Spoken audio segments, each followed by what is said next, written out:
Starting with the S&P 500, on a weekly chart, you can see that we are at a supportive level of the 20-week average, with a downside target at 6,300 on significant weakness.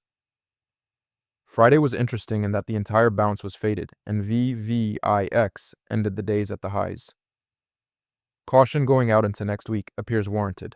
Taking a look at QQQ, clear downside target remains at 580. IWM has shown some signs of weakness this week, rolling below its 5 and 20-day moving averages.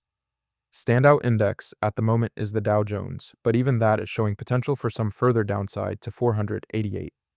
For the futures traders, looking at the market profile, you can see downside targets on the ES at 6,720, then 6,630, with a low of 6,550. Looking at a few sectors, XLK we know is weak, but this week was showing significant weakness in financials, or XLF. If there is an undercut of the low at 51.50 and then we get back into range with a market bounce, this could be an interesting short-term play to the upside for a mini squeeze.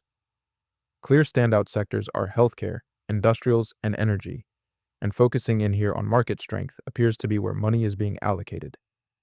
Lastly, looking at gold futures, we are still bounded within the range of the large downside candle, with breakout above 5,150 and breakdown below 4,690 lines to monitor.